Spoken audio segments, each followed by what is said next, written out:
ചരിത്രത്തിന്റെ ആധാരശിലകൾ എന്ന ഈ ഒരു ചാപ്റ്റർ ആണ് ഇന്ന് പഠിക്കാനായിട്ട് പോകുന്നത്. ചരിത്രത്തിന്റെ ആധാരശിലകൾ. ഈ ഒരു പാഠഭാഗത്തിൽ ചരിത്ര ശേഷിപ്പുകളും മറ്റ് തെളിവുകളും ഉപയോഗപ്പെടുത്തിക്കൊണ്ട് ഒരു പ്രദേശത്തിന്റെ ചരിത്രം രചിക്കുന്നത് എങ്ങനെയാണെന്നാണ് വിശദീകരിക്കുന്നത്. ഒരു ചരിത്ര കുറിപ്പ് നൽകിക്കൊണ്ടാണ് ഈ ഒരു പാഠഭാഗം ആരംഭിക്കുന്നത്. നമുക്കത് വായിക്കാം. തിരുവനന്തപുരം നഗരത്തിൽ നിന്ന് 15 കിലോമീറ്റർ തെക്കുമാറി സ്ഥിതി ചെയ്യുന്ന പ്രദേശമാണ് വിഴിഞ്ഞം എന്നത്. തിരുവനന്തപുരത്താണ് വിഴിഞ്ഞം. പ്രാചീന തമിഴകത്തെ സുപ്രധാന കേന്ദ്രങ്ങളിൽ ഒന്നായിരുന്നു വിഴിഞ്ഞമെന്ന് സംഘം കാല സാഹിത്യകൃതികളിൽ പരാമർശിക്കുന്നു. ഒരു തുറമുഖം എന്ന നിലയിലും വ്യാപാര കേന്ദ്രം എന്ന നിലയിലും ഈ പ്രദേശം ദക്ഷിണേന്ത്യൻ രാഷ്ട്രീയ സാമൂഹിക സാമ്പത്തിക ചരിത്രത്തിന്റെ ഭാഗമാണ്.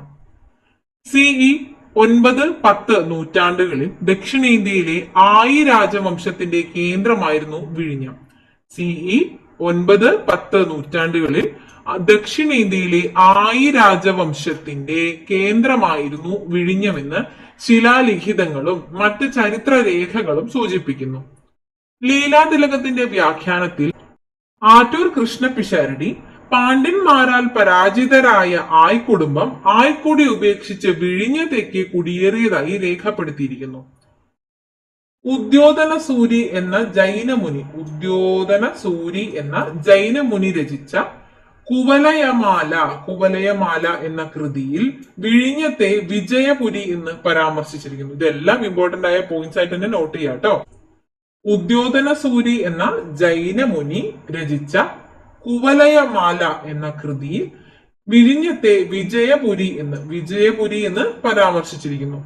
പാണ്ഡ്യ രാജാവായ നെടുഞ്ചെഴിയന്റെ ശാസനത്തിൽ ഇവിടുത്തെ കോട്ടയെ പറ്റി രേഖപ്പെടുത്തിയിട്ടുണ്ട്. സംഘകാലഘട്ടത്തിൽ തന്നെ വിഴിഞ്ഞം ഒരു സുപ്രധാന വാണിജ്യ തുറമുഖ കേന്ദ്രമായിരുന്നു എന്ന് വിദേശ സഞ്ചാര സാഹിത്യ കൃതിയായ പെരിപ്ലസ് ഓഫ് ദി എറിത്രീനിയൻ സീ എന്ന ഗ്രന്ഥത്തിൽ രേഖപ്പെടുത്തിയിരിക്കുന്നു.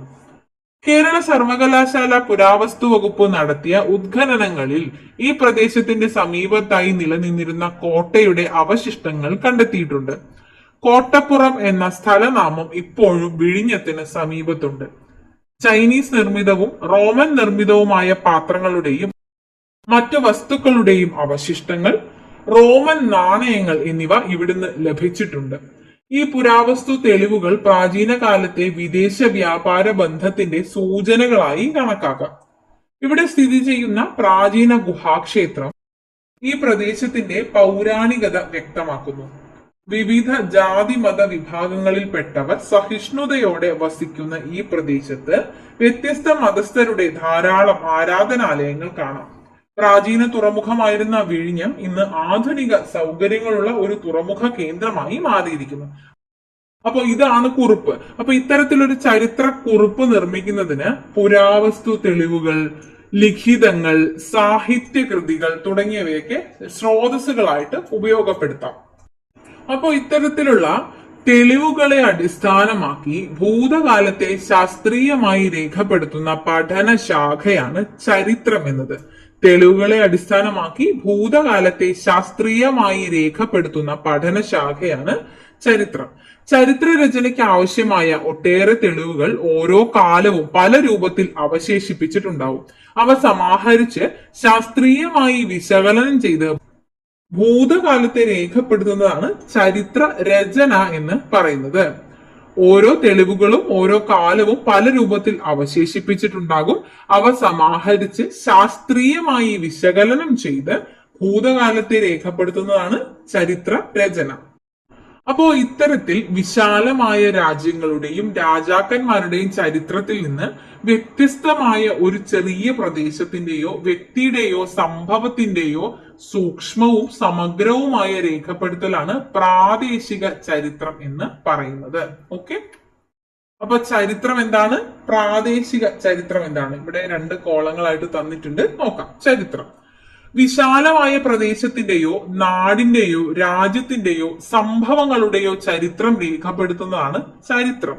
എന്നാൽ പ്രാദേശിക ചരിത്രം വരുമ്പോൾ ലോക ചരിത്രം, രാജ്യചരിത്രം, പ്രവിശ്യ ചരിത്രം എന്നിവയിൽ നിന്ന് വ്യത്യസ്തമായി ചെറിയ ഭൂപ്രദേശത്തിന്റെയോ ചെറിയ ഭൂപ്രദേശത്തിന്റെയോ വിഷയങ്ങളുടെയോ സംഭവങ്ങളുടെയോ സൂക്ഷ്മമായ ചരിത്ര അന്വേഷണമാണ് പ്രാദേശിക ചരിത്രം എന്ന് പറയുന്നത്. ഇനി എഴുതപ്പെട്ട രേഖകൾ, പുരാവസ്തു തെളിവുകൾ, ചരിത്ര അവശേഷിപ്പുകൾ എന്നിവ ഉപയോഗപ്പെടുത്തി ചരിത്രം നിർമ്മിക്കുന്നതാണ് ചരിത്രം. എന്നാൽ പ്രാദേശിക ആഘോഷങ്ങളും രുചിശീലങ്ങളും ആചാരാനുഷ്ഠാനങ്ങളും വാമൊഴി വഴക്കങ്ങളും ചരിത്ര രചനയുടെ ഭാഗമാകുമ്പോഴാണ് പ്രാദേശിക ചരിത്രമായി മാറുന്നത്. ഭൂതകാല സംഭവങ്ങൾ, സംസ്കാരങ്ങൾ, സമൂഹങ്ങൾ എന്നിവയെ വിശാലമായ കാഴ്ചപ്പാടിൽ ചരിത്രത്തിൽ വിശകലനം ചെയ്യുമ്പോൾ ചരിത്രത്തെ ജനാധിപത്യവൽക്കരിച്ച് മുഖ്യധാരാ ചരിത്രത്തിൽ ഇടം കിട്ടാതെ പോയ പ്രദേശങ്ങളും ജനവിഭാഗങ്ങൾക്കും സംഭവങ്ങൾക്കും അർഹമായ പ്രാതിനിധ്യം നൽകിക്കൊണ്ടാണ് പ്രാദേശിക ചരിത്രം തയ്യാറാക്കുന്നത്. അപ്പൊ ആ ഒരു വ്യത്യാസം മനസ്സിലായില്ലേ? ചരിത്രം കുറച്ചും കൂടെ ബ്രോഡർ ആയിട്ടുള്ള ഒരു കാഴ്ചപ്പാട്, പ്രാദേശിക ചരിത്രം കുറച്ചും കൂടെ സ്പെസിഫിക് ആയിട്ടുള്ള കാര്യങ്ങളെയുമാണ് ചൂണ്ടിക്കാണിക്കുന്നത്. ഇനി ചരിത്ര സ്രോതസ്സുകൾ. ചരിത്ര സ്രോതസ്സുകൾ നോക്കുമ്പോൾ വിവിധങ്ങളായ തെളിവുകളെ അടിസ്ഥാനപ്പെടുത്തിയാണ് ചരിത്ര രചന നിർവഹിക്കുന്നത്. ചരിത്രത്തെക്കുറിച്ച് നമുക്ക് വിവരം നൽകുന്ന എന്തിനേയും ചരിത്ര സ്രോതസ്സുകൾ എന്ന് വിളിക്കാം. ചരിത്ര രചനയ്ക്കുള്ള സ്രോതസ്സുകൾ എന്ന് വിളിക്കാം. നിശ്ചിത കാലഘട്ടവുമായി ബന്ധപ്പെട്ടതും ഉപയുക്തവുമായ വിവരങ്ങൾ നമുക്ക് നൽകുന്നതുമായ ഏതൊരു വസ്തുവും ഒരു ചരിത്ര സ്രോതസ്സായാണ് കണക്കാക്കപ്പെടുന്നത്. ഓക്കെ, നിശ്ചിത കാലഘട്ടവുമായി ബന്ധപ്പെട്ടതും ഉപയുക്തവുമായ വിവരങ്ങൾ നമുക്ക് നൽകുന്ന ഏതൊരു വസ്തുവും ഒരു ചരിത്ര സ്രോതസ്സാണ്. അപ്പൊ ചരിത്ര സ്രോതസ്സുകൾ എന്തൊക്കെയാണ് ചരിത്ര സ്രോതസ്സുകൾ ഉൾപ്പെടുന്നത്? പുരാവസ്തുക്കൾ, സ്മാരകങ്ങൾ, സാഹിത്യകൃതികൾ, സഞ്ചാരക്കുറിപ്പുകൾ, പത്രങ്ങൾ, ഔദ്യോഗിക രേഖകൾ ഇവയെല്ലാം തന്നെ ചരിത്ര സ്രോതസ്സുകൾക്ക് ഉദാഹരണങ്ങളാണ്. പുരാവസ്തുക്കൾ, സ്മാരകങ്ങൾ, സാഹിത്യക്കുറിപ്പുകൾ, സഞ്ചാരക്കുറിപ്പുകൾ, പത്രങ്ങൾ, ഔദ്യോഗിക രേഖകൾ. പുരാവസ്തു ശാസ്ത്രപരമായ സ്രോതസ്സുകൾ. പുരാവസ്തു ശാസ്ത്രപരമായ സ്രോതസ്സുകൾ അവ നിർമ്മിക്കപ്പെട്ട കാലഘട്ടത്തിലെ ജീവിതത്തെക്കുറിച്ചോ വിവരങ്ങളോ തെളിവുകളോ നൽകുന്നവയാണ്. അവയിൽ പ്രധാനപ്പെട്ടതാണ് ഗുഹകൾ, പുരാലിഖിതങ്ങൾ, കൊട്ടാരങ്ങൾ, നാണയങ്ങൾ, ശിലാസ്മാരകങ്ങൾ തുടങ്ങിയവ.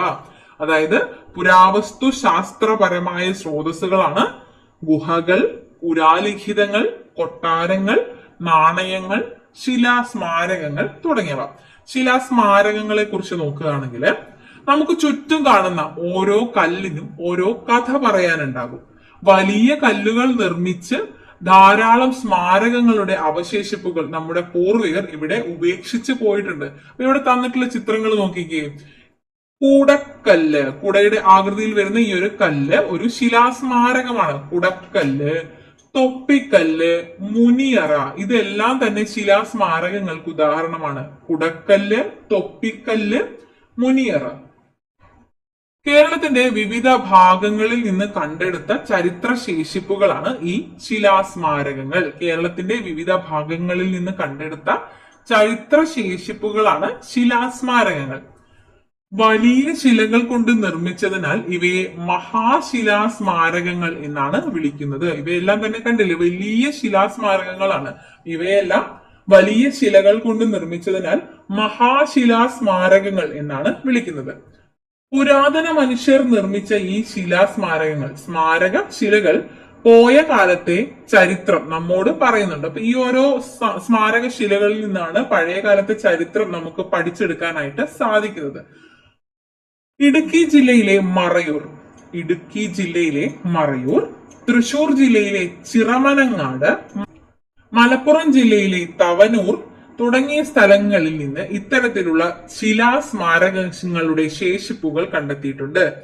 ഇടുക്കി ജില്ലയിലെ മറയൂർ, തൃശൂർ ജില്ലയിലെ ചിറമനങ്ങാട്, മലപ്പുറം ജില്ലയിലെ തവനൂർ.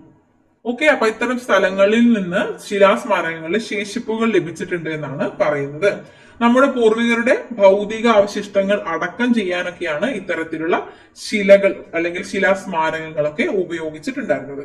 നന്നങ്ങാടികൾ എന്ന വാക്ക് കേട്ടിട്ടുണ്ടാവും. മഹാശിലാ കാലഘട്ടത്തിൽ ശവ സംസ്കാരത്തിന് ഉപയോഗിച്ചിരുന്ന വലിയ കളിമൺ ഭരണികളാണ് നന്നങ്ങാടികൾ. ഭൗതികാവശിഷ്ടം അടക്കം ചെയ്ത് മണ്ണിനടിയിൽ മൂടുന്ന ഭരണികളാണ് ഇവ.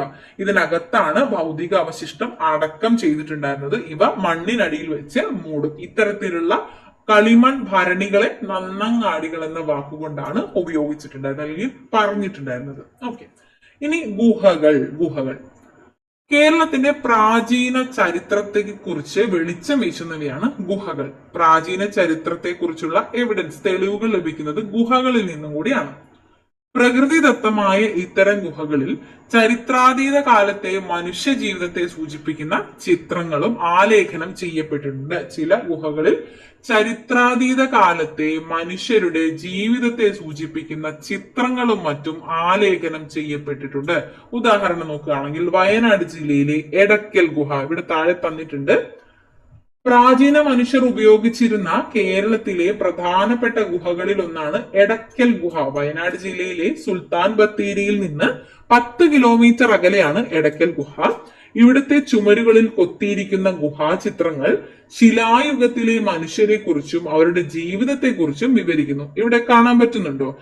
ഇതാണ് എടക്കൽ ഗുഹയുടെ ചിത്രം. ഇവിടെ ഗുഹയ്ക്ക് നടുക്കായിട്ട് ഒരു ഒരു എടക്കൽ, ഒരു കല്ല് നിൽക്കുന്നു എന്നുള്ളതാണ് ഈ ഒരു ഗുഹയുടെ പ്രത്യേകത. ഇവിടെ ചുവരിൽ തന്നിട്ടുള്ള ചിത്രങ്ങളൊക്കെ ശ്രദ്ധിക്കുക. ഇതാണ് പറഞ്ഞത്, ഇവിടുത്തെ ചുമരുകളിൽ കൊത്തിയിരിക്കുന്ന ഗുഹാചിത്രങ്ങൾ ശിലായുഗത്തിലെ മനുഷ്യരെ കുറിച്ചും അവരുടെ ജീവിതത്തെ കുറിച്ചുമുള്ള വിവരങ്ങൾ നൽകുന്നവയാണ്. അപ്പൊ ഗുഹകൾ നമുക്കൊരു ചരിത്ര പഠനത്തിനായി ഉപയോഗിക്കുന്ന തരത്തിലുള്ളവയാണ്. അപ്പൊ ഉദാഹരണമായിട്ട് നമ്മൾ പറഞ്ഞത് വയനാട് ജില്ലയിലെ എടക്കൽ ഗുഹ, ഇടുക്കിയിലെ മറയൂർ, തിരുവനന്തപുരത്തെ ആലങ്ങോട്, കൊല്ലത്തെ കോട്ടുക്കൽ, തെന്മല, കോട്ടുക്കൽ എന്നിവ കൊല്ലം ജില്ലയിൽ എന്നിവിടങ്ങളിൽ ചില പ്രധാന ഗുഹകൾ സ്ഥിതി ചെയ്യുന്നു. എടക്കൽ വയനാട്, മറയൂർ ഇടുക്കി, ആങ്ങോട് തിരുവനന്തപുരം, തെന്മല കോട്ടുക്കൽ കൊല്ലം എന്നിവിടങ്ങളിൽ ചില പ്രധാന ഗുഹകൾ സ്ഥിതി ചെയ്യുന്നു. ഇത്തരത്തിൽ കേരളത്തിലെ ചരിത്ര പ്രാധാന്യമുള്ള പുരാവസ്തുക്കളെ സംരക്ഷിക്കുന്നത് ആർക്കിയോളജിക്കൽ സർവേ ഓഫ് ഇന്ത്യയും കേരള ആർക്കിയോളജി വകുപ്പുമാണ്.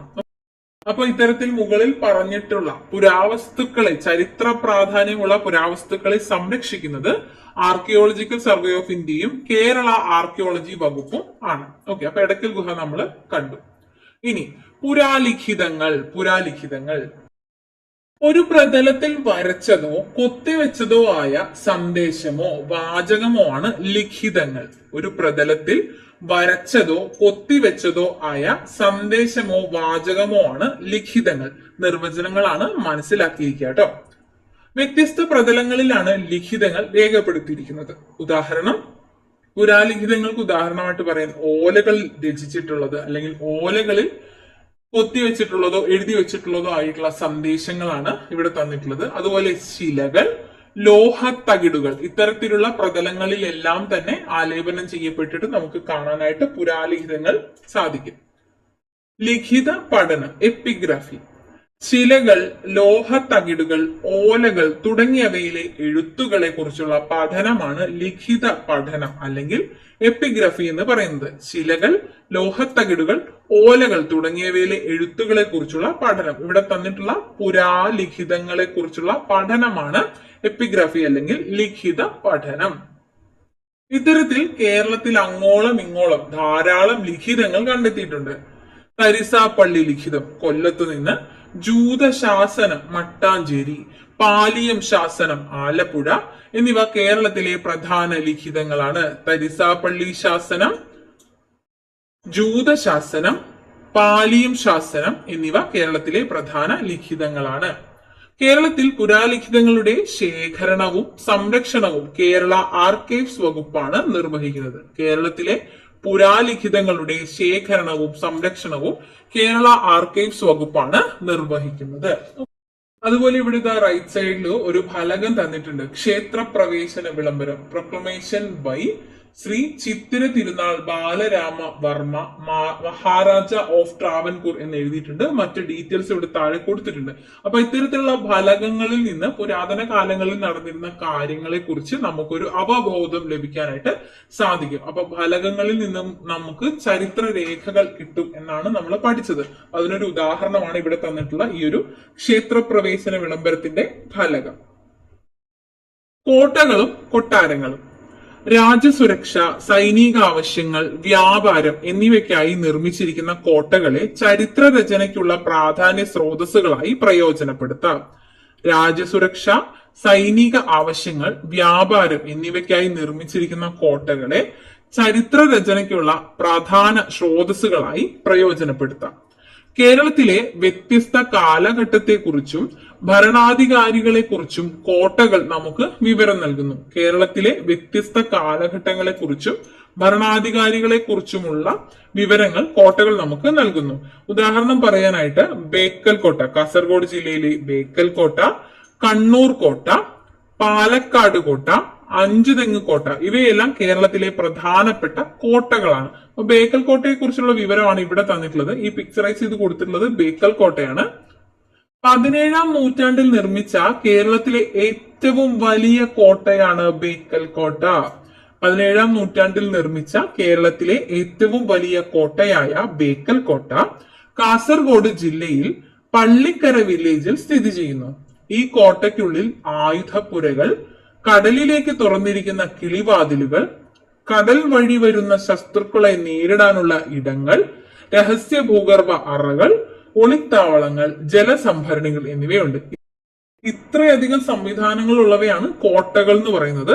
അതുകൊണ്ടാണ് കേരളത്തിലെ വ്യത്യസ്ത കാലഘട്ടത്തെക്കുറിച്ചും ഭരണാധികാരികളെ കുറിച്ചും ഒക്കെ നമുക്ക് പഠിക്കാൻ സാധിക്കുന്നതും അതുപോലെ രാജ്യസുരക്ഷ, സൈനിക ആവശ്യങ്ങൾ, വ്യാപാരം ഇവയ്ക്കെല്ലാമായിട്ട് നിർമ്മിച്ചിരിക്കുന്ന ഇത്തരത്തിലുള്ള കോട്ടകളിൽ നിന്ന് വ്യത്യസ്ത കാലഘട്ടത്തെക്കുറിച്ചും ഭരണാധികാരികളെ കുറിച്ചുമുള്ള വിവരങ്ങളൊക്കെ നമുക്ക് ലഭ്യമാകുന്നത്.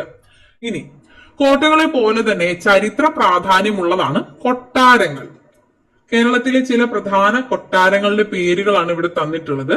ഒന്ന് പത്മനാഭപുരം കൊട്ടാരം, മട്ടാഞ്ചേരി കൊട്ടാരം, കിളിമാനൂർ കൊട്ടാരം, അറക്കൽ കൊട്ടാരം, കൃഷ്ണപുരം കൊട്ടാരം, പന്തളം കൊട്ടാരം തുടങ്ങിയവയ്ക്ക് ഇതിന് ഉദാഹരണമാണ്. പത്മനാഭപുരം കൊട്ടാരം, മട്ടാഞ്ചേരി പാലസ്, കിളിമാനൂർ പാലസ്, അറക്കൽ കൊട്ടാരം, കൃഷ്ണപുരം കൊട്ടാരം, പന്തളം കൊട്ടാരം തുടങ്ങിയവയൊക്കെ കേരളത്തിലെ പ്രധാനപ്പെട്ട കൊട്ടാരങ്ങളാണ്. നാണയങ്ങൾ. നാണയങ്ങൾ പ്രധാന ചരിത്ര സ്രോതസ്സുകളാണ്. നിർമ്മിക്കപ്പെട്ട കാലഘട്ടത്തിലെ സാമ്പത്തിക, രാഷ്ട്രീയ, സാംസ്കാരിക ചരിത്രത്തെക്കുറിച്ച് അവ നമുക്ക് അറിവ് നൽകുന്നു. നാണയങ്ങൾ പ്രധാനപ്പെട്ട ചരിത്ര സ്രോതസ്സുകൾക്ക് ഉദാഹരണമാണ്. ഇവയെക്കുറിച്ചുള്ള പഠനം നാണയശാസ്ത്രം, ന്യൂമിസ്മാറ്റിക്സ് എന്ന പേരിലാണ് അറിയപ്പെടുന്നത്. നാണയങ്ങളെ കുറിച്ചുള്ള പഠനം നാണയശാസ്ത്രം അല്ലെങ്കിൽ ന്യൂമിസ്മാറ്റിക്സ് എന്ന പേരിൽ അറിയപ്പെടുന്നു. കേരളത്തിന്റെ വിവിധ ഭാഗങ്ങളിൽ നിന്ന് ലഭിച്ച നാണയങ്ങളുടെ ചിത്രങ്ങളാണ് ചുവടെ നൽകിയിരിക്കുന്നത്. കാശ്, അച്ച്, പണം, അനന്തരായൻ പണം, സുൽത്താൻ കാശ് തുടങ്ങിയ പേരുകളിൽ അവ അറിയപ്പെടുന്നു.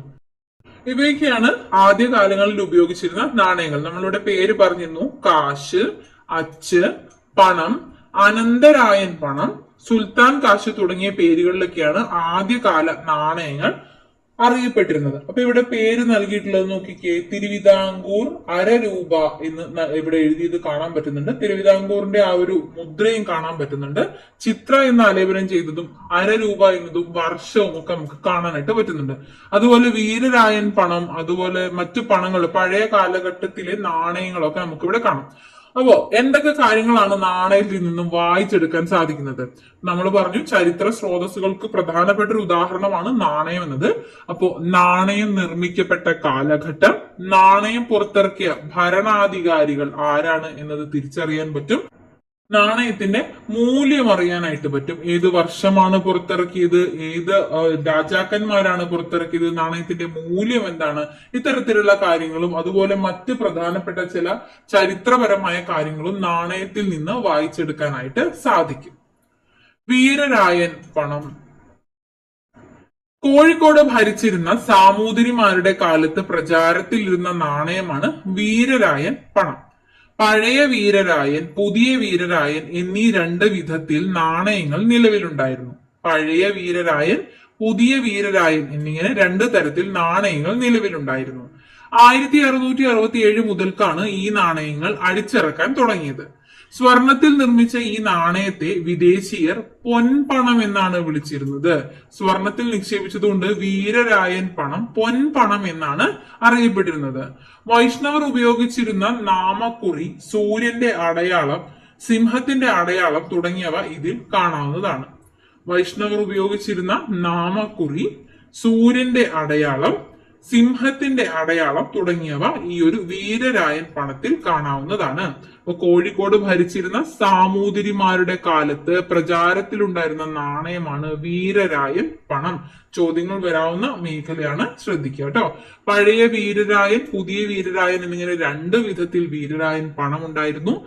1667 മുതൽക്കാണ് ഈ നാണയങ്ങൾ അടിച്ചിറക്കാൻ തുടങ്ങിയത്. ഓക്കെ, അപ്പൊ ഇത് സ്വർണത്തിൽ നിർമ്മിക്കപ്പെട്ട നാണയങ്ങളായിരുന്നു. വീരരായൻ പണം സ്വർണത്തിൽ നിർമ്മിക്കപ്പെട്ട നാണയങ്ങളായിരുന്നു. പൊൻപണം എന്ന പേരിലും അറിയപ്പെട്ടു.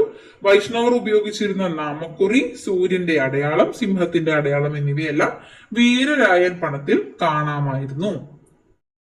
ചരിത്ര സ്മാരകങ്ങൾ. താഴെ കൊടുത്തിരിക്കുന്ന ചിത്രങ്ങൾ ശ്രദ്ധിക്കുക.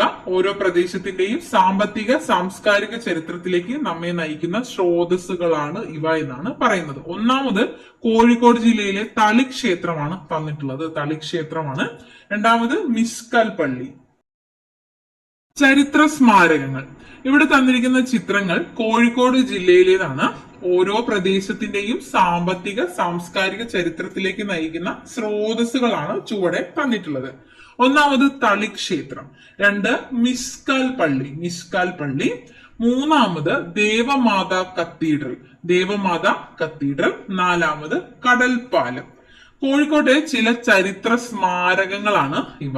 സാമൂതിരിയുടെ കാലത്ത് പ്രസിദ്ധമായ രേവതി പട്ടദാനം എന്ന പണ്ഡിത സദസ് നടത്തിയിരുന്നത് തളി ക്ഷേത്രത്തിൽ വെച്ചായിരുന്നു. അപ്പൊ തളി ക്ഷേത്രത്തിൽ ആ ഒരു ചരിത്രം പറയത്തക്ക വിധത്തിലുള്ള രേഖകളുണ്ട്.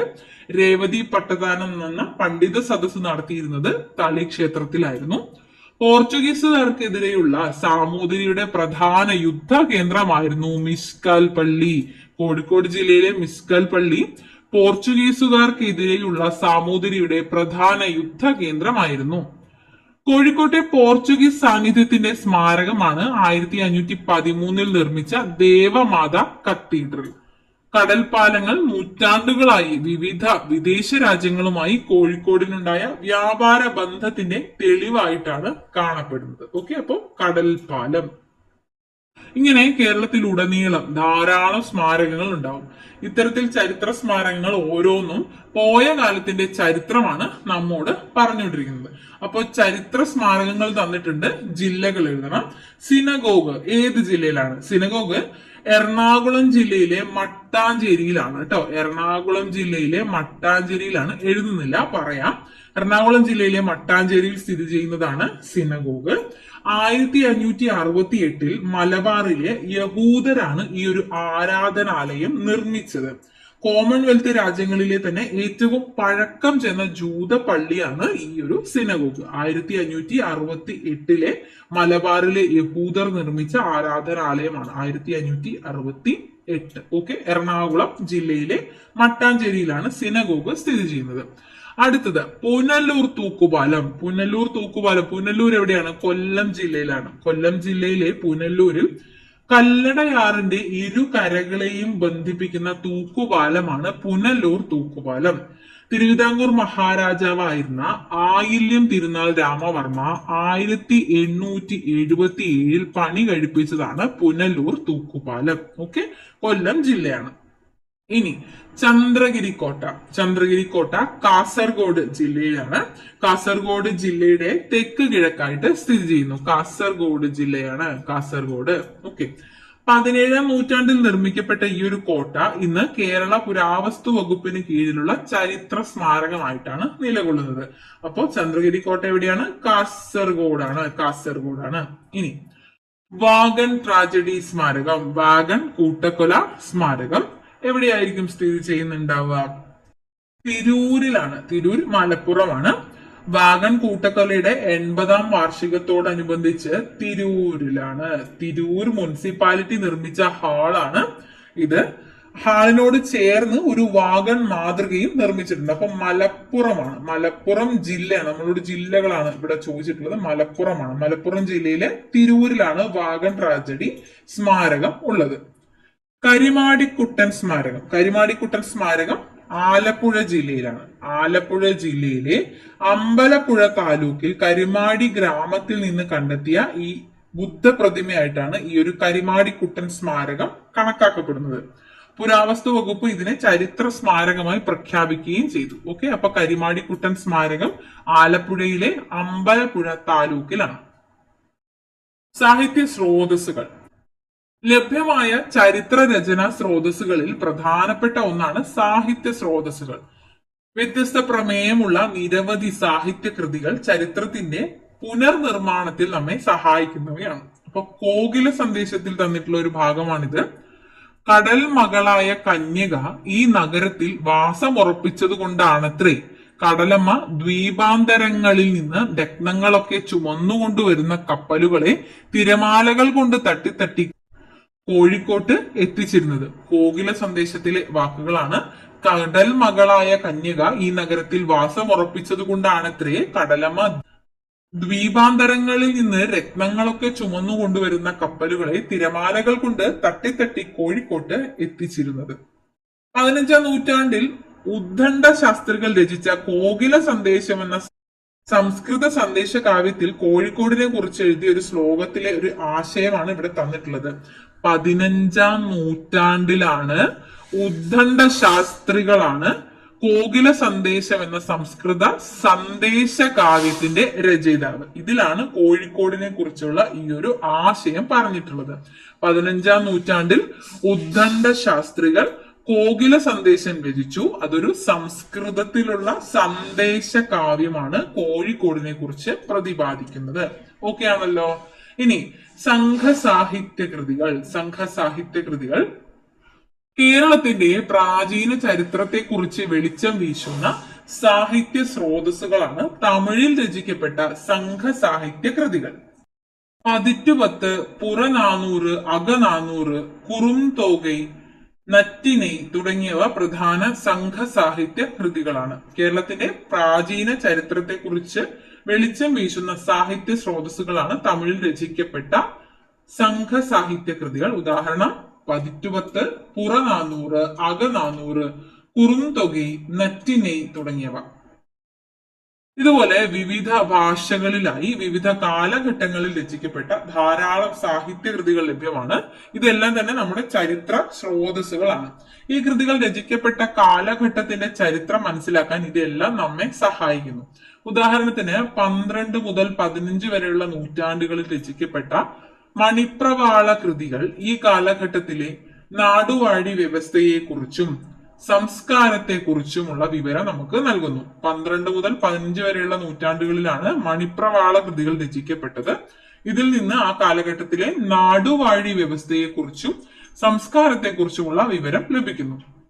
മലബാറിൽ നിന്നുള്ള വടക്കൻ പാട്ടുകൾ. മലബാറിൽ നിന്നുള്ള വടക്കൻ പാട്ടുകൾ മധ്യകാല ചരിത്രത്തിലെ സാധാരണ മനുഷ്യരുടെ ജീവിതത്തിലേക്ക് വെളിച്ചം വീശുന്നു. 19ാം നൂറ്റാണ്ടിൽ ചന്തുമേനോൻ രചിച്ച ഇന്ദുലേഖ മലബാറിലെ സാമൂഹ്യ ചരിത്രത്തെക്കുറിച്ച് മനസ്സിലാക്കാൻ സഹായിക്കുന്നു. അപ്പോൾ ഇത്തരത്തിലുള്ള കൃതികളുടെ ഡീറ്റെയിൽസ് നമുക്ക് ഇവിടെ തന്നിട്ടുണ്ട്. തന്നത് മനസ്സിലാക്കിയിരിക്കുക കേട്ടോ. ഒരു സഞ്ചാരക്കുറിപ്പാണ് അടുത്തത്. അപ്പൊ ഒരു സഞ്ചാരക്കുറിപ്പ് ആരുടേതാണ്? പേർഷ്യൻ സഞ്ചാരിയായ അബ്ദുൾ റസാഖിന്റെ സഞ്ചാരക്കുറിപ്പാണ്. വായിക്കാം. ലോകത്തിന്റെ എല്ലാ കോണുകളിൽ നിന്നും കച്ചവട കപ്പലുകൾ ഏറ്റവും വിശിഷ്ടങ്ങളായ സാധനങ്ങളുമായി ഇവിടെ വരികയും എളുപ്പത്തിൽ അവ വിറ്റഴിക്കുകയും ചെയ്തിരുന്നു. നഗരത്തിലെ രക്ഷാ നടപടികളും നീതിപാലനവും ഏറ്റവും കാര്യക്ഷമമായി നടത്തിവരുന്നു. അതുകൊണ്ട് വിദേശങ്ങളിൽ നിന്നും ചരക്കുകളുമായി വരുന്ന വ്യാപാരികൾക്ക് യാതൊരു ഭയവുമില്ല. കമ്പോളത്തിലെ മുഴുവൻ ഉത്തരവാദിത്വവും രാജാവിനാണ്. കമ്പോളത്തിൽ എത്തിക്കുന്ന ചരക്കുകളുടെ 40-1 ഭാഗം ചുങ്കമായി കൊടുക്കണം. ഏതെങ്കിലും വ്യാപാരി മരണപ്പെടുകയോ ചരക്കുകൾ കയറ്റിയ കപ്പൽ പൊളിഞ്ഞ് അതിലെ ചരക്കുകൾ തുറമുഖത്ത് അടക്കുകയോ ചെയ്താൽ ആ ചരക്കുകളെ സംബന്ധിച്ച് യാതൊരു കൃത്രിമവും ഉണ്ടാകുന്നതല്ല. ഇവിടെ നിന്ന് പ്രധാനമായും കയറ്റി അയക്കുന്നത് കുരുമുളകാണ്. ഇവിടുത്തുകാർ സമുദ്ര വ്യാപാരത്തിൽ സമർത്ഥരാണ്. പെർഷ്യൻ സഞ്ചാരിയായ അബ്ദുൾ റസാഖിന്റെ സഞ്ചാരക്കുറിപ്പിൽ നിന്നുള്ള ഒരു ഭാഗമാണ് നമ്മൾ ഭാഗം വായിച്ചു.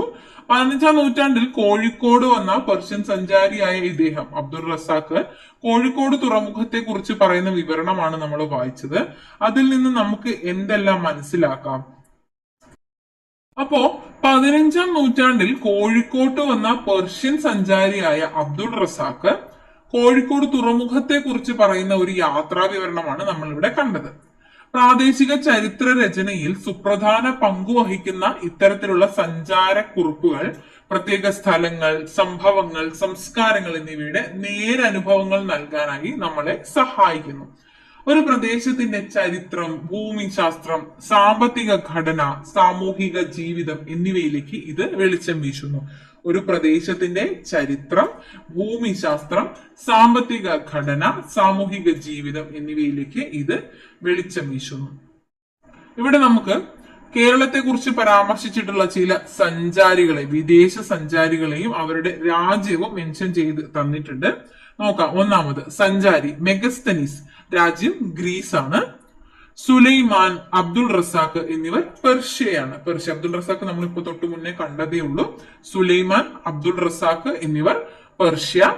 മാർക്കോ പോളോ വെനീസ്, മാർക്കോ പോളോയുടെ പിക്ചറാണ് തന്നിട്ടുള്ളത്. മാർക്കോ പോളോ വെനീസിൽ നിന്നുള്ള സഞ്ചാരിയാണ്. ഇബ്നു ബത്തൂത്ത മൊറോക്കോ, ഇബ്നു ബത്തൂത്തയാണ് രണ്ടാമത് ഇവിടെ ചിത്രീകരിച്ച് തന്നിട്ടുള്ളത്. ഇബ്നു ബത്തൂത്ത മൊറോക്കോയിൽ നിന്നുള്ള സഞ്ചാരിയാണ്. Niccolo Conti Venice. Ma Huan China. Barbosa Portugal. Okay. Megasthenes Greece. Suleiman Abdul Razak Persia. Marco Polo Venice. Ibn Battuta Morocco. Niccolo Conti Venice. Ma Huan China. Barbosa Portugal.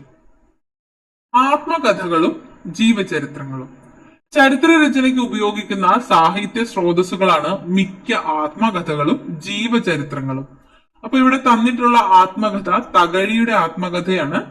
ഞാൻ ആദ്യമായി ഒരു ഒപ്പിട്ടത് അമ്പലപ്പുഴ സ്കൂളിൽ പോയപ്പോഴാണ്. കേമ്പിരി തുണി കൊണ്ട് 2 ഉടുപ്പ് തയ്പ്പിച്ചു. വസ്ത്രങ്ങൾ തേക്കുന്ന ഏർപ്പാട് ഞങ്ങളുടെ നാട്ടിൽ അന്നില്ല. നല്ല കഞ്ഞിപ്പശയിൽ നീലം ചേർത്ത് മുണ്ട് പിഴിഞ്ഞുണക്കും. പിന്നീട് ഉരുളൻ തടി കൊണ്ട് തുണി മടക്കി തല്ലി ഒതുക്കിയെടുക്കും. ആദ്യമായി തേച്ച് ഷർട്ടിട്ടത് തിരുവനന്തപുരം ലോ കോളേജിൽ ചേർന്നതിന് ശേഷമാണെന്ന് തോന്നുന്നു. സോപ്പ് തകഴിയിൽ അക്കാലത്ത് അപൂർവ വസ്തുവാണ്. തെങ്ങിൻ മടൽ കത്തിച്ച ചാരം തെളിയൂറ്റി എടുത്ത് അതിലാണ് മുണ്ട് വെളുപ്പിച്ചിരുന്നത്. തകഴിയുടെ ആത്മകഥയിൽ നിന്നുള്ള ഭാഗമാണ്, ഒരു കവർ പേജാണ് തന്നിട്ടുള്ളത്. ഇത്തരത്തിലുള്ള ആത്മകഥകളും ജീവചരിത്രങ്ങളും ഒക്കെ അത് എഴുതിയ പ്രദേശത്തിന്റെ അല്ലെങ്കിൽ കാലത്തിന്റെ വിവിധ മേഖലകളെ കുറിച്ചുള്ള വിവരങ്ങളാണ് നൽകുന്നത്. അപ്പൊ ഈ ഒരു ഭാഗം വായിച്ചപ്പോൾ നമുക്കിത് ക്ലിയർ ആയല്ലോ. അവരുടെ വസ്ത്രധാരണ രീതി അല്ലെങ്കിൽ ആ ഒരു ജീവിതചര്യ അന്നേരം എങ്ങനെയായിരുന്നു എന്നുള്ളത് നമുക്കിതിൽ നിന്ന് വ്യക്തമാണ്. അടുത്തത് വർത്തമാന പത്രങ്ങൾ. ദൈനംദിന സംഭവങ്ങൾ അറിയാൻ നാം ഇന്ന് പത്രങ്ങൾ, ദൃശ്യമാധ്യമങ്ങൾ, നവമാധ്യമങ്ങൾ തുടങ്ങിയവയാണ് ആശ്രയിക്കുന്നത്. എന്നാൽ ഈ പത്രങ്ങൾ ക്രമേണ ചരിത്രം അറിയാനുള്ള പ്രധാന ഉപാധിയായി മാറും. ഇന്ത്യയിലെ വിദേശാധിപത്യത്തിന്റെ ചരിത്രം മനസ്സിലാക്കാൻ ചരിത്ര വിദ്യാർത്ഥികൾ ഉപയോഗപ്പെടുത്തുന്ന പ്രധാന സ്രോതസ്സാണ് അക്കാലത്തെ വർത്തമാന പത്രങ്ങൾ. കേരളത്തിന്റെ രാഷ്ട്രീയ, സാമൂഹ്യ, സാമ്പത്തിക ചരിത്രത്തിന്റെ എല്ലാ വശങ്ങളെ കുറിച്ച് അറിയാനും പത്രങ്ങൾ നമ്മെ സഹായിക്കാറുണ്ട്. അപ്പൊ എത്രത്തോളം ഇമ്പോർട്ടന്റ് ആണ് വർത്തമാന പത്രങ്ങൾ നമ്മുടെ ചരിത്ര പഠനത്തിന് എന്നുള്ളത് ഇവിടെ നിന്ന് നമുക്ക് ക്ലിയർ ആണ്. പ്രാദേശിക ചരിത്ര രചനയിലേക്ക്. ഒരു നിശ്ചിത പ്രദേശത്തെ മുൻകാല സംഭവങ്ങളെ കുറിച്ചുള്ള പഠനമാണ് പ്രാദേശിക ചരിത്രം. നമ്മൾ നേരത്തെ ഒരു കമ്പാരിസൺ ആയിട്ട് ചരിത്രം, പ്രാദേശിക ചരിത്രം പഠിച്ചതാണ്. ഒരു നിശ്ചിത പ്രദേശത്തെ മുൻകാല സംഭവങ്ങളെ കുറിച്ചുള്ള പഠനമാണ് പ്രാദേശിക ചരിത്രം. നാം ഇതുവരെ പരിചയപ്പെട്ട ചരിത്ര സ്രോതസ്സുകൾ പ്രധാനമായും മുഖ്യധാര ചരിത്ര രചനയ്ക്കാണ് സഹായമാകുന്നത്. എന്നാൽ പ്രാദേശിക ചരിത്ര രചനയ്ക്കായി നമ്മളെ സഹായിക്കുന്ന സ്രോതസ്സുകളാണ് പ്രാദേശിക നിരീക്ഷണം, ഓർമ്മകൾ അല്ലെങ്കിൽ വാമൊഴിയായിട്ട് ലഭിക്കുന്ന വിവരങ്ങൾ, സ്ഥലനാമ ചരിത്രങ്ങൾ, കുടുംബ ചരിത്രം, ഔദ്യോഗിക രേഖകൾ, പണയരേഖകൾ, ആധാരങ്ങൾ തുടങ്ങിയവ, നാട്ടറിവുകൾ, ആചാരാനുഷ്ഠാനങ്ങൾ, പാട്ടുകൾ തുടങ്ങിയവ, ഇവയെല്ലാം തന്നെ പ്രാദേശിക ചരിത്ര രചന സ്രോതസ്സുകൾക്ക് ഉദാഹരണമാണ്. ഇനി പ്രാദേശിക നിരീക്ഷണം നോക്കുകയാണെങ്കിൽ പ്രാദേശിക ചരിത്ര രചന ചെറിയൊരു പ്രദേശത്തിന്റെയോ സംഭവത്തിന്റെയോ സൂക്ഷ്മ പഠനമാണ്. എന്താണ് പ്രാദേശിക ചരിത്ര രചന എന്ന് പറയുന്നത്? പ്രാദേശിക ചരിത്ര രചന ചെറിയൊരു പ്രദേശത്തിന്റെയോ അല്ലെങ്കിൽ സംഭവത്തിന്റെയോ സൂക്ഷ്മമായിട്ടുള്ള പഠനമാണ്. ഒരു പ്രദേശത്തിന്റെ സൂക്ഷ്മ വശങ്ങൾ തിരിച്ചറിയാൻ പ്രാദേശിക നിരീക്ഷണം നമ്മെ സഹായിക്കുന്നു. ഒരു പ്രാദേശിക സമൂഹം നിലനിൽക്കുന്ന ഭൂപ്രദേശം, അവിടുത്തെ ഭൂമിശാസ്ത്ര പ്രത്യേകതകൾ, ദിക്ക്, സസ്യജന്തുജാലങ്ങൾ, തണ്ണീർത്തടങ്ങൾ, കൃഷിരീതികൾ തുടങ്ങിയ വൈവിധ്യങ്ങൾ മനസ്സിലാക്കാൻ പ്രാദേശിക നിരീക്ഷണം നടത്തേണ്ടത് അത്യാവശ്യമാണ്. ചെറിയ തരത്തിലുള്ള ചെറിയ പ്രദേശത്തിന്റെയോ സംഭവത്തിന്റെയോ സൂക്ഷ്മ നിരീക്ഷണമാണ് പ്രാദേശിക ചരിത്രം എന്ന് നമ്മൾ പറഞ്ഞു. അത്തരത്തിൽ സൂക്ഷ്മ നിരീക്ഷണം നടത്തുമ്പോൾ ആ പ്രദേശത്തിന്റെ ഭൂമിശാസ്ത്ര പ്രത്യേകതകൾ, ദിക്ക്, സസ്യജന്തുജാലങ്ങളുടെ സവിശേഷതകൾ, തണ്ണീർത്തടങ്ങൾ, കൃഷിരീതികൾ തുടങ്ങിയവയെ കുറിച്ചുള്ള വൈവിധ്യങ്ങൾ നമുക്ക് മനസ്സിലാക്കാനായിട്ട് സാധിക്കും. പ്രാദേശിക നിരീക്ഷണത്തിലൂടെ ചരിത്ര രചനയ്ക്ക് ആവശ്യമായ എന്തെല്ലാം വിവരങ്ങളാണ് ലഭിക്കുന്നത്? ആഹാരം, വസ്ത്രം, പാർപ്പിടം, ആരോഗ്യം, വിദ്യാഭ്യാസം, ഭാഷ, സാഹിത്യം, കല, വിനോദം, സഞ്ചാരം, വാർത്താവിനിമയം ഇവയെല്ലാം തന്നെ നമ്മുടെ നിരീക്ഷണത്തിലൂടെ ചരിത്ര രചനയ്ക്ക് ആവശ്യമായ വിവരങ്ങൾ കണ്ടെത്താവുന്ന സ്രോതസ്സുകളാണ്. പ്രാദേശിക ചരിത്രരചന സ്രോതസ്സുകളെ കുറിച്ചുള്ള വിശദീകരണത്തിൽ നമ്മൾ പ്രാദേശിക നിരീക്ഷണം പറഞ്ഞു. ഇനി ഓർമ്മകൾ അല്ലെങ്കിൽ വാമൊഴിയാണ് പറയുന്നത്. ഓർമ്മകൾ നേരനുഭവങ്ങൾ ഉള്ള തലമുറയിൽ നിന്ന് സ്വീകരിക്കുന്ന മൊഴികളാണ് വാമൊഴി ചരിത്രങ്ങൾ.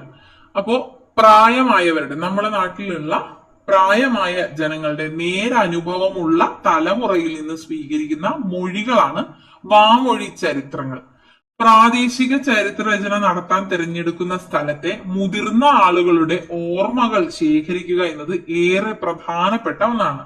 ഒരു പ്രദേശവുമായി ബന്ധപ്പെട്ട സ്ഥാപനങ്ങൾ, ഗതാഗത മാർഗങ്ങൾ, വസ്ത്രധാരണ രീതി, രുചിശീലങ്ങൾ തുടങ്ങി ചരിത്രത്തിനാവശ്യമായ ചരിത്രരചനയ്ക്ക് ആവശ്യമായ വിവരങ്ങൾ ശേഖരിക്കാൻ വാമൊഴി വിവരങ്ങൾ അനിവാര്യമാണ്.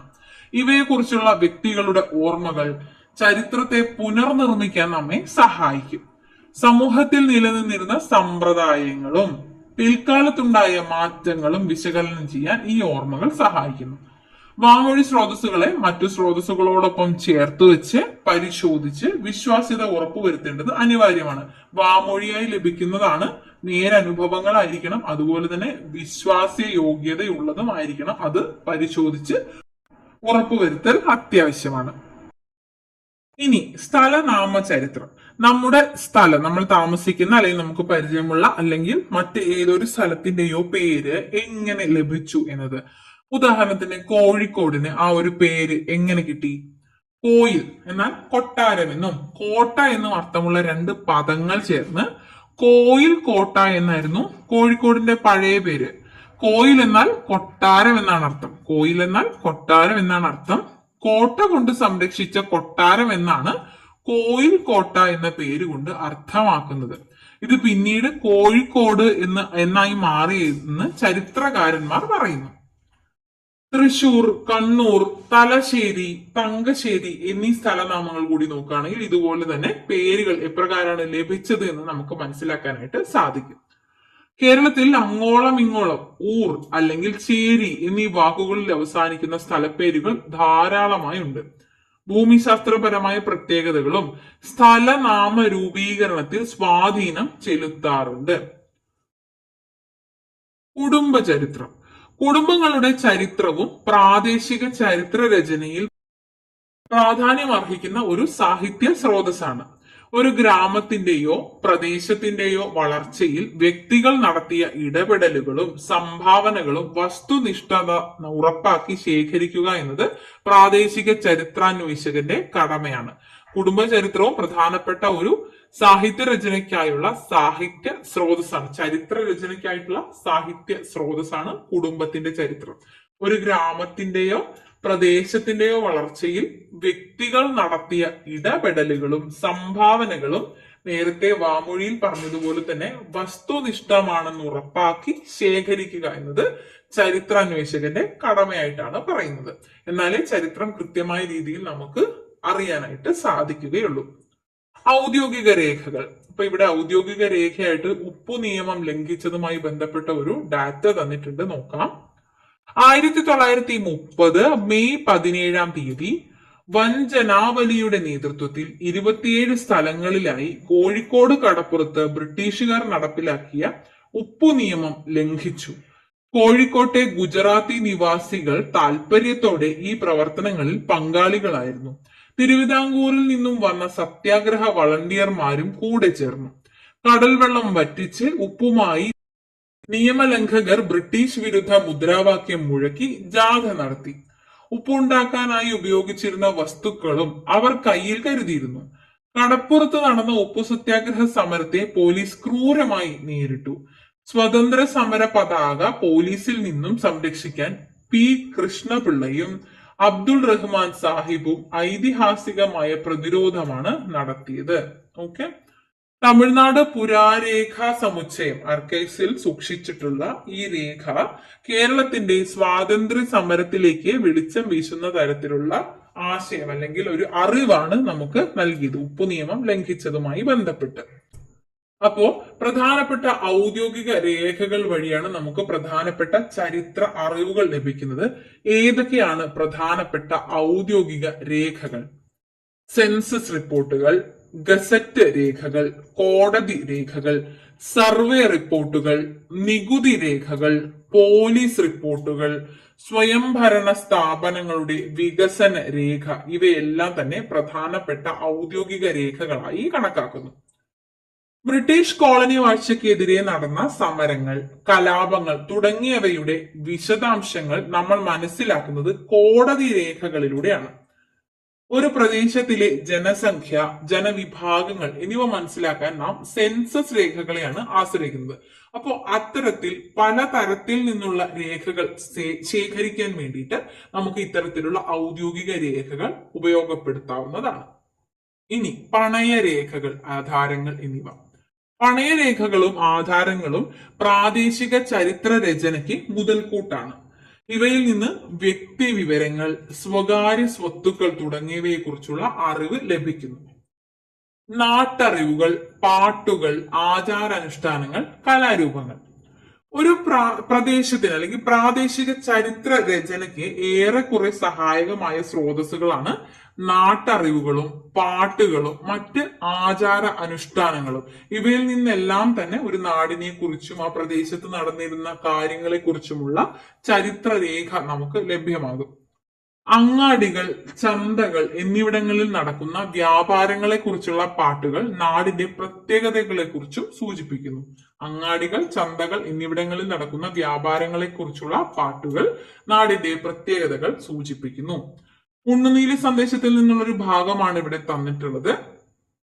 കൂരൻ, ചോഴൻ, പഴവരി, കുറക്കൊങ്ങണം, വെണ്ണക്കണ്ണൻ, മോടൻ, കാടൻ, കുറുവ, കൊടിയൻ, പങ്കി, പൊങ്കാളി, ചെന്നൽ, ആനക്കോടൻ, കിളീറ, കനങ്ങാരിയൻ, വീരവിത്തൻ, കാണാം മറ്റും പലവിധമുടൻ നെല്ലു കല്യാണ കീർത്തി.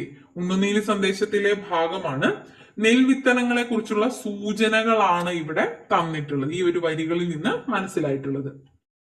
പുരാതന രേഖകളും ചരിത്ര സ്മാരകങ്ങളും എല്ലാം തന്നെ നമുക്ക് ചരിത്ര അവലോകനം അല്ലെങ്കിൽ ചരിത്ര അവബോധം തരുന്നവയാണ് നമുക്ക് മനസ്സിലായി. ഇവയ്ക്ക് പുറമെ സ്മരണകൾ, പാട്ടുകൾ, പഴഞ്ചൊല്ലുകൾ, കഥകൾ, നാട്ടുവ്യാഖ്യാനങ്ങൾ, നോട്ടീസുകൾ, ക്ഷണക്കത്തുകൾ ഇവയെല്ലാം തന്നെ സ്രോതസ്സുകളാക്കി എഴുതുന്ന ചരിത്രമാണ് പ്രാദേശിക ചരിത്രം എന്ന് പറയുന്നത്. പ്രദേശത്തിന്റെ സമഗ്ര ജീവിത ശൈലിയും ദൈനംദിന ജീവിതവും പ്രാദേശിക ചരിത്രത്തിൽ പരാമർശിക്കപ്പെടുന്നു. നമ്മൾ നേരത്തെ പറഞ്ഞു, നാരോവർ ആയിട്ടുള്ള സ്പെസിഫിക് ആയിട്ടുള്ള പോയിന്റ്സ് എല്ലാം തന്നെ പ്രാദേശിക ചരിത്രത്തിൽ പരാമർശിക്കപ്പെടുന്ന പോയിന്റ്സ് ആണ്. നാം ഓരോരുത്തരും ബന്ധപ്പെടുന്ന സമൂഹത്തിന്റെ നേർ ചിത്രീകരണമാണ് പ്രാദേശിക ചരിത്രം എന്ന് പറയുന്നത്. ഇനി പ്രാദേശിക ചരിത്ര രചനയിൽ ശ്രദ്ധിക്കേണ്ട കാര്യങ്ങൾ. ഭൂപ്രകൃതി. പ്രാദേശിക ചരിത്ര പഠനത്തിനായി തിരഞ്ഞെടുക്കുന്ന പ്രദേശത്തിന്റെ കൃത്യമായ ഭൂമിശാസ്ത്ര അതിരുകൾ, പ്രകൃതിദത്ത പ്രത്യേകതകൾ, കുന്ന്, നദി, തണ്ണീർത്തടം തുടങ്ങിയവയൊക്കെ ചരിത്ര രചനയിൽ നിർബന്ധമായും ഉണ്ടായിരിക്കേണ്ടതാണ്. ചരിത്ര സ്മാരകങ്ങൾ ആ പ്രദേശത്തെ ആവാസ കേന്ദ്രങ്ങൾ, മഹാശിലകൾ മെഗാലിത്സ്, ശിലാലിഖിതങ്ങൾ, കോട്ടകൾ, ആരാധനാലയങ്ങൾ എന്നിവയെല്ലാം തന്നെ ആ ഒരു രേഖയിൽ പരാമർശിച്ചിരിക്കണം. ഉപജീവനം പ്രദേശത്തെ പ്രധാന കൃഷി, കൈത്തൊഴിൽ, വാണിജ്യ കേന്ദ്രങ്ങൾ, ആതുര ശുശ്രൂഷ, വൈദ്യം എന്നിവയെക്കുറിച്ചുള്ള സൂചനകളും ഉണ്ടായിരിക്കണം. അതിജീവന മാതൃകകൾ, പേമാരി, വരൾച്ച, പകർച്ചവ്യാധികൾ, ദാരിദ്ര്യം, കുടിയിറക്കൽ തുടങ്ങിയ പ്രശ്നങ്ങളെ പ്രതിരോധിച്ചതിന്റെ വിശകലനം ഉൾപ്പെടുത്തുന്നതും നല്ലതായിരിക്കും. സാംസ്കാരിക സ്ഥാപനങ്ങൾ പ്രദേശത്തെ വിദ്യാഭ്യാസം, സ്ത്രീ വിദ്യാഭ്യാസം, വായനാശാലകൾ തുടങ്ങിയവ വിവരിക്കണം. ഭൂബന്ധങ്ങൾ പ്രദേശത്തെ കാർഷിക ബന്ധങ്ങൾ, ജന്മി സമ്പ്രദായം, പഴയ സ്ഥിതി വിവര കണക്കുകൾ എന്നിവയെ സംബന്ധിച്ചുള്ള വിവരങ്ങൾ ഉൾപ്പെടുത്തുന്നത് പ്രാദേശിക ചരിത്ര രചനയ്ക്ക് സഹായകമായിരിക്കും. ദേശീയ ബോധം പ്രദേശത്തെ രാഷ്ട്രീയ പ്രസ്ഥാനങ്ങൾ, ദേശീയ പ്രസ്ഥാനങ്ങൾ, ദേശീയ വ്യക്തിത്വങ്ങൾ എന്നിവയെക്കുറിച്ചും പ്രതിപാദിക്കണം. തദ്ദേശ സ്വയംഭരണ സ്ഥാപനങ്ങളും വികസനവും പ്രദേശത്തെ തദ്ദേശ സ്വയംഭരണ സ്ഥാപനങ്ങളും അവിടുത്തെ വികസന പ്രവർത്തനങ്ങളും പ്രാദേശിക രചനയിൽ രേഖപ്പെടുത്തണം. ഗ്രന്ഥസൂചി ചരിത്രരചനയുടെ ആധികാരികത ഉറപ്പാക്കുന്ന ഒരു പ്രധാന ഘടകമാണ് ഗ്രന്ഥസൂചി അല്ലെങ്കിൽ ബിബ്ലിയോഗ്രഫി. ചരിത്രരചനയ്ക്കായി ഉപയോഗിച്ച എല്ലാ സ്രോതസ്സുകളുടെയും വിശദമായ പട്ടികയാണ് ഇത്. പഠനത്തിന്റെ അവസാന ഭാഗത്താണ് ഗ്രന്ഥസൂചി നൽകുന്നത്. കുറച്ചും കൂടി ശരിയായ വസ്തുതകളാണ് നമുക്ക് ലഭ്യമായത് എന്ന് ഉറപ്പാക്കാനായിട്ട് ഇത്തരത്തിലുള്ള ബിബ്ലിയോഗ്രഫി, ഗ്രന്ഥസൂചി നമ്മെ സഹായിക്കുന്നതായിരിക്കും. പ്രാദേശിക ചരിത്ര രചന ഘടനയാണ് പറയുന്നത്. ആദ്യം തലക്കെട്ടുണ്ടായിരിക്കണം, പിന്നീട് ഉള്ളടക്കം അല്ലെങ്കിൽ കുട്ടിയുടെ പ്രസ്താവന ഉണ്ടായിരിക്കണം, അതിനുശേഷം സാക്ഷ്യപത്രം ഉണ്ടാവണം, നന്ദി പ്രസ്താവന ഉണ്ടാവണം, തുടർന്ന് ആമുഖം നൽകണം, അതിനുശേഷം അധ്യായങ്ങൾ, അവിടെ നമ്മൾ എന്തൊക്കെയാണ് പറയാൻ പോകുന്നത് എന്ന് വിശദമായിട്ട് പറയണം, ഉപസംഹാരം നൽകണം, പരാമർശങ്ങൾ, അഭിമുഖത്തിൽ പങ്കെടുത്തവരുടെ പേര്, സന്ദർശിച്ച സ്ഥലങ്ങൾ, സ്ഥാപനങ്ങൾ തുടങ്ങിയവയെല്ലാം തന്നെ ഈ പരാമർശത്തിൽ ഉൾപ്പെടുത്തണം. നമ്മളിവിടെ പറഞ്ഞല്ലോ ചരിത്ര സ്മാരകമായി ഉൾപ്പെടുത്തേണ്ട കാര്യങ്ങൾ, ഉപജീവനം, അതുപോലെ തന്നെ ആ ഒരു പ്രദേശത്തെ വിദ്യാഭ്യാസം, സ്ത്രീ വിദ്യാഭ്യാസം തുടങ്ങിയ കാര്യങ്ങളെല്ലാം പഠിക്കണം. ആ ഒരു പ്രദേശത്തിന്റെ എല്ലാ തരത്തിലുള്ള വിവരങ്ങളും നമ്മൾ ശേഖരിച്ച് രേഖപ്പെടുത്തുകയും ആ സമയത്ത് നമ്മൾ ശേഖരിക്കാൻ വേണ്ടി സമീപിച്ചവരുടെ പേര്, വിവരം, സന്ദർശിച്ച സ്ഥലങ്ങൾ, അവയുടെ ഡീറ്റെയിൽസ്, അതുപോലെ തന്നെ സ്ഥാപനങ്ങൾ, ഇവയുടെ എല്ലാം തന്നെ വിശദാംശങ്ങൾ ഈ ഒരു പരാമർശം എന്ന ഭാഗത്തിൽ ഉൾപ്പെടുത്തണം. അനുബന്ധങ്ങളാണ് അടുത്തത്. അനുബന്ധങ്ങളിൽ ഫോട്ടോകൾ, പാട്ടുകൾ, ചോദ്യാവലി ഇവയെല്ലാം ഉൾപ്പെടുത്താവുന്നതാണ്. ഏറ്റവും ഒടുവിലായാണ് ബിബ്ലിയോഗ്രഫി അല്ലെങ്കിൽ ഗ്രന്ഥസൂചി രേഖപ്പെടുത്തേണ്ടത് അല്ലെങ്കിൽ ഉൾപ്പെടുത്തേണ്ടത്. പ്രാദേശിക ചരിത്ര രചന സംസ്കാരങ്ങളുടെ വീണ്ടെടുക്കലിന് നമ്മെ സഹായിക്കുന്നവയാണ്. അപ്പോൾ അത്രയധികം ചരിത്രത്തിന് ഇമ്പോർട്ടൻസ് ഉള്ളതാണ് പ്രാദേശിക ചരിത്ര രചന. ജീവിതത്തിൽ നിരന്തരം സംഭവിക്കുന്ന മാറ്റങ്ങൾ കണ്ടെത്തുക, ഭാവിയിലേക്കുള്ള വഴികൾ രേഖപ്പെടുത്തുക, വരും തലമുറകൾക്ക് നാടിന്റെ ചരിത്രം പകർന്നു കൊടുക്കുക തുടങ്ങിയവയൊക്കെ പ്രാദേശിക ചരിത്ര രചനയുടെ ലക്ഷ്യങ്ങളിൽ പെടുന്നവയാണ്. പ്രാദേശിക ചരിത്ര രചന കുറച്ചധികം സ്പെസിഫിക് ആയതുകൊണ്ട് തന്നെ ഭാവിയിലേക്കുള്ള വഴികൾ രൂപപ്പെടുത്തുക, സംഭവിക്കുന്ന ജീവിതത്തിൽ നിരന്തരം സംഭവിക്കുന്ന മാറ്റങ്ങൾ കണ്ടെത്താനും വരും തലമുറകൾക്ക് നാടിന്റെ ചരിത്രം പകർന്നു കൊടുക്കാനും കുറച്ചും കൂടെ ഡീറ്റെയിൽഡ് വേർഷൻ ആയിട്ട് നമുക്ക് വരും തലമുറകൾക്ക് പകർന്നു കൊടുക്കാനും ഈ ഒരു പ്രാദേശിക ചരിത്ര രചനയിലൂടെ സാധിക്കുന്നതായിരിക്കും. അപ്പൊ ഇത്രയാണ് ഈ ഒരു പാഠഭാഗത്തിൽ ഉൾപ്പെട്ട വിഷയങ്ങൾ. ലളിതമായ പാഠഭാഗമാണ്, എന്നാൽ ശ്രദ്ധിച്ചാൽ മനസ്സിലാക്കേണ്ടതായിട്ടുള്ള കുറച്ചധികം നിർവചനങ്ങളും മറ്റ് വിശദാംശങ്ങളും ഇവിടെ തന്നിട്ടുണ്ട്. അപ്പൊ ഈ പോയിന്റ്സ് എല്ലാം ശ്രദ്ധിച്ച് വായിച്ച് മനസ്സിലാക്കുക. ഈ ഒരു ഭാഗമൊക്കെ തന്നിട്ട് ഏത് പാഠഭാഗത്തിൽ നിന്ന് ഏത് രചയിതാവിന്റെ വരികളാണ് എന്നെല്ലാം ചോദിക്കാൻ സാധ്യതയുണ്ട്.